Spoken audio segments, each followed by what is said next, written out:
Should you or should you not take your guide dog or service animal on a cruise? Well, let's just get off on the first step.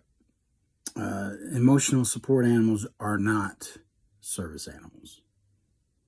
Uh, the United States government does not recognize emotional support animals as a service animal. That is the law. That's part of the ADA that came down the line about 2 years ago. So if you want to take FIFO on a cruise, and you can just cannot take any dog on a cruise. It has to have a task. For me, Glacier guides me around chairs. She guides me around obstacles. She keeps me safe. Somebody who's a diabetic and has an alert dog, that dog has a task. An emotional support animal keeps you calm is not an official disease. So let's just get that out of the way. Still today, I have issues with people who have a quote unquote emotional support animal. And so when I go into restaurants, I'm questioned about my dog and who is a real service animal. And I've heard stories where dogs are get up on the table and eating food out of the plate or sitting there, going after people. Those are not service animals. Those are just a regular dog who has no training, zero training, and restaurants, hotels, and all the businesses need to start fighting back on those. They're hurting my life. They're hurting my ability to take my dog places where I need to be. So if you're one of those people who has a air quote an emotional support animal is not and it's not trained, please stop. Please stop. It's illegal.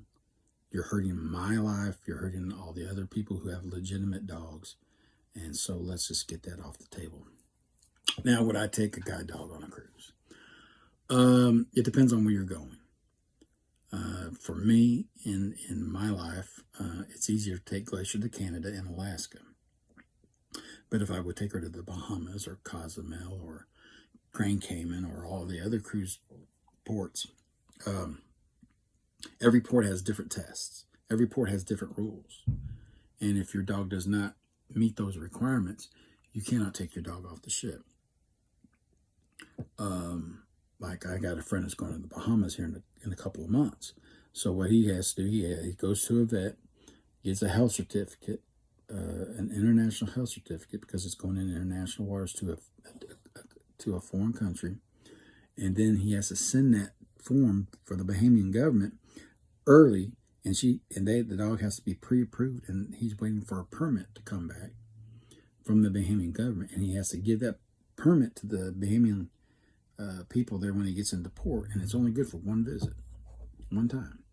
So, and I've heard stories of people that you got to wait till the last minute to do this because it's only good for a certain amount of time. So I would be stressed waiting for that permit to come back and waiting for my dog to get approved. And what happens if I don't get an improvement? And so it's stressful. And like if you go to Cozumel and Grand Cayman or whatever, you may have to do a tiger test. You may have to do this test. You have to do this. They have to get this shot. Is it worth all that? And for me personally, it's a big no. I can only think about my dog going with me on a cruise to Cayman Islands or something like that. What would I do with my dog if I wanted to go to a beach? I want my dog to be comfortable. And I don't think my dog, who happens to be black, would be comfortable on a hot beach in the middle of the beach right there, trying to stay cool and hydrated. And so you got to think about the comfort of your dog and what are you going to do in these ports. So I would think my dog would be better off staying back at home with a loved one, or like I would have to hire somebody to watch Glacier for me. They would go to their house and take care of her while I'm gone. But Glacier would be happier that way. She would have somebody to play with and be more comfortable. And the stress of it on you or on me at this time, worried about my dog's hydration, worrying my dog's got to go to the restroom. I would want to be relaxed on vacation. It's not easy taking a dog to the Caribbean because of the temperature, the heat, and I would be worried personally, if what would happen if my dog's attacked by another dog, and so you have to worry about rabies and stuff like that. Where would you take your dog? A veterinarian in a foreign country like that, just more stress. So I want to be relaxed and won't have to worry about something like that.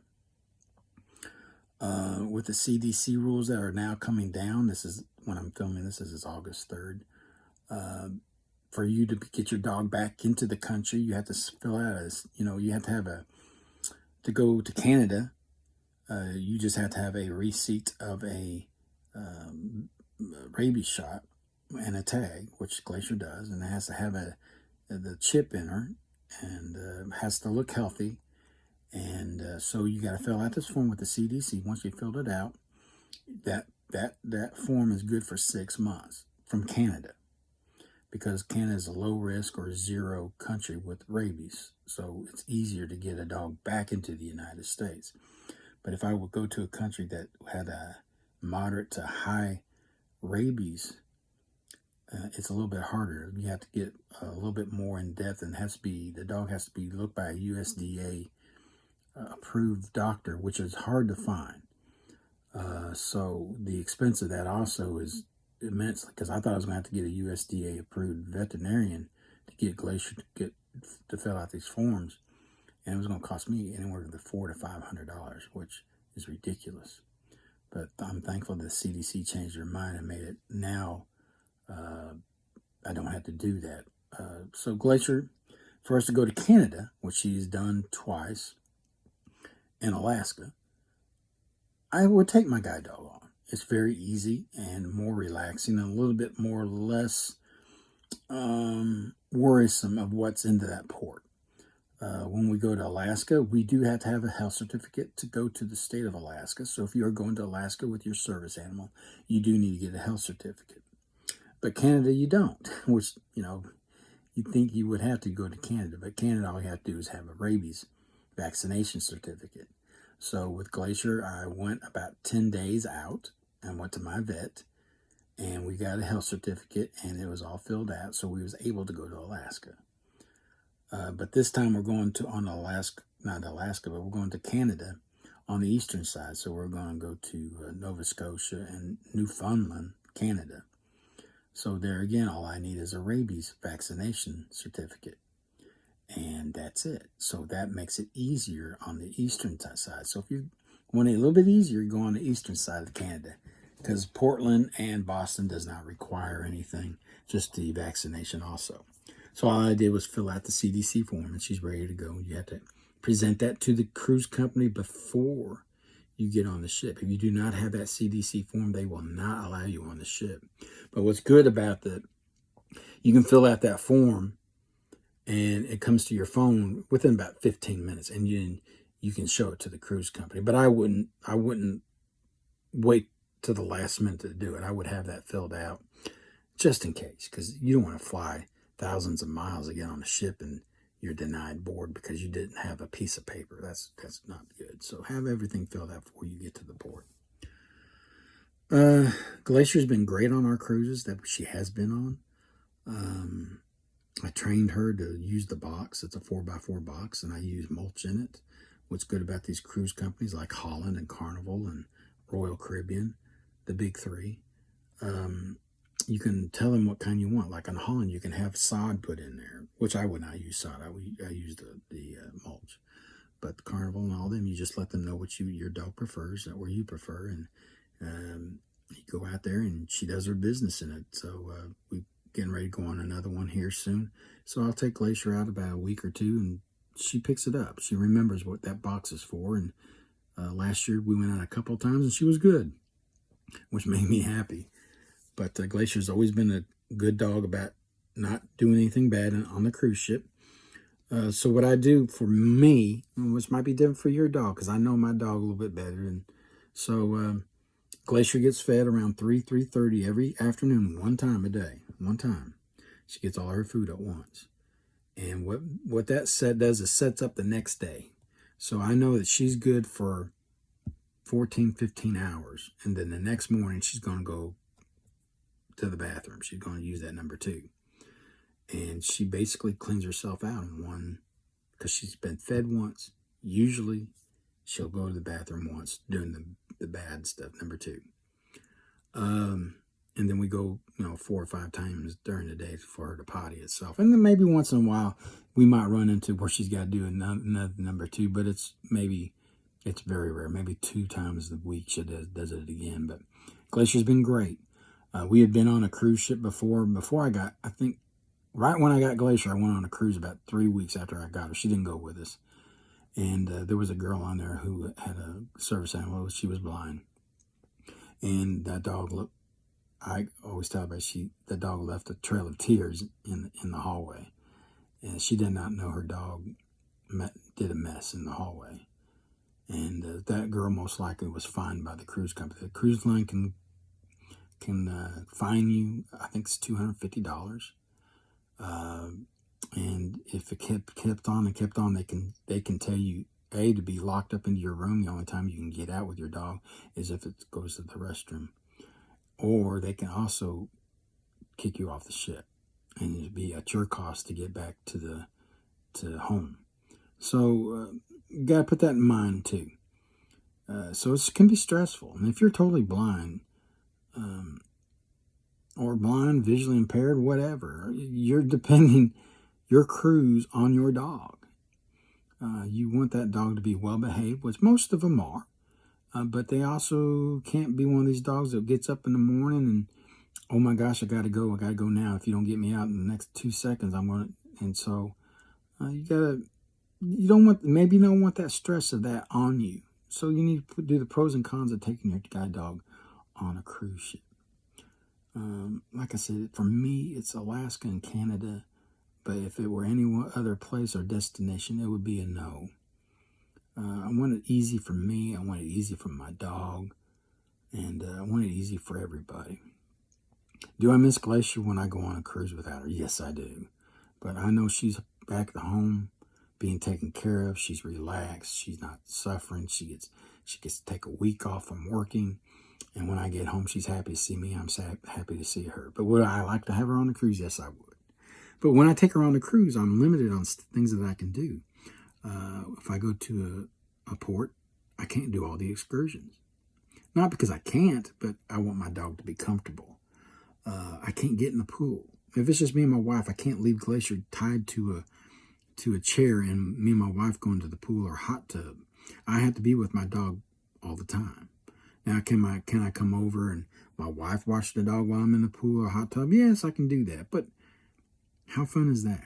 So there are certain things you limit yourself on what you can do and what you can't do if you take your guide dog with you. I know a friend who's going to the Bahamas, like I said, and he's not getting off the Bahamas. He's waiting to go Half Moon Cay. He's getting off at Half Moon Cay, but he's not getting off in Nassau with his dog. So he's limited himself to his activities because he has his dog with him. So yes, they do kind of inhibit you on things you can and cannot do on a cruise ship. But another thing is that about the day 2 or day 3, people by that time who's on the ship are missing their dogs really bad. They don't miss their kids, but they miss their dogs. I run into that a lot. And so they're going to approach you a lot.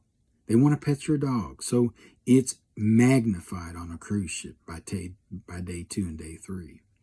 So you're going to bring a lot of attention to you. Can you handle all that attention? Do you want all that attention?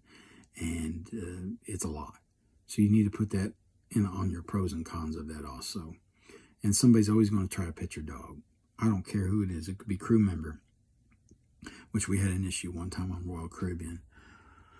But and then you also got to worry about how big the crowd's going to be. On our first cruise we took Glacier on, it was on the Royal Caribbean, one of their bigger ships that they've got. I can't remember the name of it, but I think it was the Allure of the Seas. And there was 5,000 people on that ship. That's a lot for a dog. That is a lot.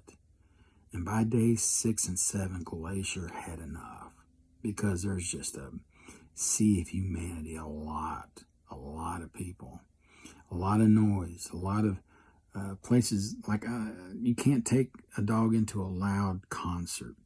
You know, they like to have those lounges where they got a band and they're singing, but that's loud. Can your dog handle all that loud music and noise and drums and trumpets and stuff like that? So, like I said, you've got to think about the situations you're going to be on the cruise ship itself. And maybe it might be better to leave your dog at home. You might have to use your cane. You may have to do sighted guide with somebody. But your dog will be at home more comfortable. And you won't have to worry about it. Your dog doesn't have to worry about it. And so think about the enjoyment factor. So that's my piece of advice to you. Sit down, do the pros and cons of it, and reach out to people that if you might see on who's in the community that you're, like the blind community or any service animal community, and see if somebody's taking their dog on. Ask them about their experiences that they have with on a cruise ship. And I always tell everybody, it depends on where you're going and what the situation's going to be. I'm getting older now. I don't need to party hardy. So like if we go on the last cruise we went on Holland America, when we went to the lounges or whatever, we sat outside in the hallway to listen to music. But you're not inside being able to be a part of everybody. You're outside listening. So it limits you on certain things that you can do on the ship. And so think about that. Do the pros and cons. Anyway, I hope everybody's doing fine. I hope you and your service animal, your guide dog, whatever you have, is doing great and being successful in their career. Glacier's now, I've had her for 5 years now. Like, I can't believe how much time has flown by. And we do a lot of traveling for Leader Dog. We do speeches and our podcast we do with Leader Dog, Taking the Lead. But Glacier's starting to wind down a little bit on her career. I can see where she maybe a year or two, most likely 2 years. And it's sad and it's hard, but that's the career life of having a guide dog or a service animal, especially a guide dog. They may get tired of all this. I mean, everywhere you go, they go with you.